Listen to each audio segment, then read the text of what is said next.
We explore this idea of the Trojan horse of ideas. I want to just sort of tell you the story again, just so because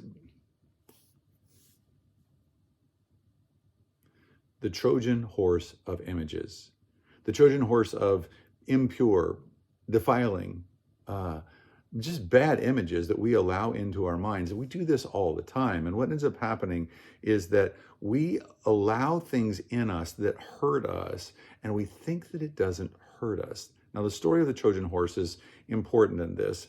The Greeks were trying to conquer the city of Troy, which was a great gated city. They tried for a long time when were not able to do it. Finally, they come up with this sort of crafty way of subterfuge to be able to conquer it. They craft a giant horse that is and roll it up to the gate, and inside the horse are Greek soldiers, but the Trojans don't know that. The Trojans think that this is just a concession that the Greeks have given up. They've sailed their ships away from the shore, so we can't see them anymore. They've given up. We've won. And so what ends up happening is, while the people of Troy are celebrating at night, they bring the Trojan horse inside the city. Woohoo! We've beat the Greeks at their own game, that we've beat the Greeks at war.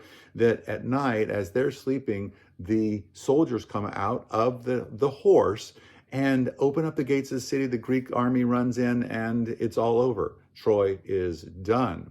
Now, I think for us, that it's a very obvious sync with what we allow to come into our minds, that we allow defiling thoughts. We think that we can just watch television programs or read magazines or watch different kinds of input and that not hurt us. And it's simply not true. Those things come into us and hurt us. They lessen our passion for God. They hurt the things that we are trying to actually invest in. And we wonder why our walk with God is muted. It's not passionate like it once was. We've left our first love because we've allowed Trojan horses into our minds. And so we must stop Trojan horses at the gate. That means that you and I are going to need to stop watching those things, find alternative things that we're going to take in rather than that, things that don't hurt us, things that don't actually defile our consciences and lessen our spiritual passion. What do you need to get rid of